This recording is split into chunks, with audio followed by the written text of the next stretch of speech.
good quality piece of chocolate should have what's called a good snap. That means it's a well-tempered, perfectly formed piece of chocolate. Je suis né sous un stationnement gênant, pas moyen de bouger pourtant. Je suis collé à mes racines amères. Quand je vole, c'est dans les plumes de ma vieille mère. So, my name's Sam Smallman and I'm the manager of our new store, which is Rococo on Moxon Street in Marylebone. Rococo is basically kind of one of the pioneers of chocolate in this country. We've been established over 30 years this year, and basically it all started with our founder and creative director Chantal Cody. And she had just come out of university, was fascinated by both chocolate and also textile design.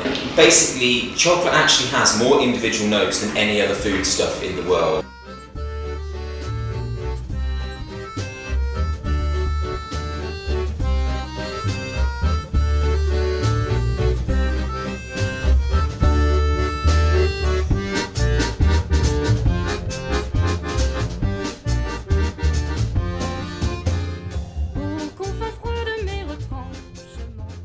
Coming into any Rococo store, it should be about excitement, it should be about joy, it also should be about people wanting to kind of to learn or to be surprised. You know, we want people to actually come in the store and come in and say, oh, I'm just looking for a dark bar of chocolate, and actually be kind of questioned about it. Going, well, okay, well, this is our range here. So, for example, here we've got like 4 different origins of chocolates. And people don't think of orange. People going into chocolate have kind of got used to the idea of looking at percentages, but not necessarily looking about where the chocolate's from, because where the chocolate's from can make such a difference to what you taste and what you sense. We work very closely with the Grenada Chocolate Company. We actually did a joint venture with them, first of all using their chocolate. All of our bars actually have 10% of their chocolate in. And it basically turned out ending up with this, which is our Grug Rococo bar. And this bar is actually from our own farm in Grenada. We have a number of things we do at Rococo. This is actually Chantal's third book called Mastering the Art of Chocolate. There's basically a kind of introduction on using kind of everything we do, and that could be something from as simple as learning to make a ganache, all the way through to kind of using chocolates in things you wouldn't usually find, like, say, for example, using chocolate and cheese.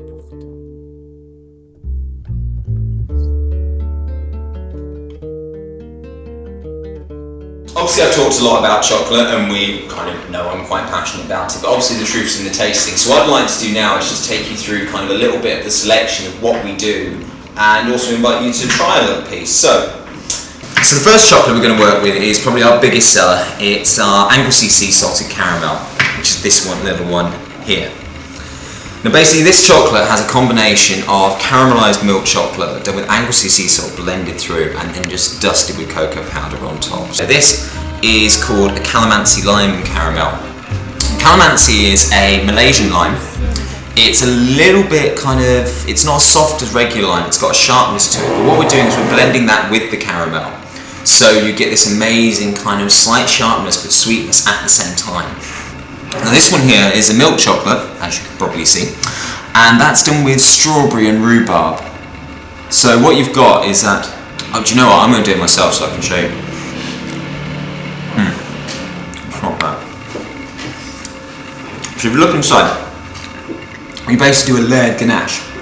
So on the bottom here you've got this amazing slightly tart rhubarb jelly, and on the top you've got white chocolate blended with strawberry.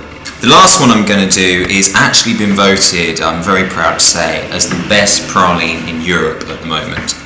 And it's this one here. And this is basically kind of like the combination of what I was talking about earlier.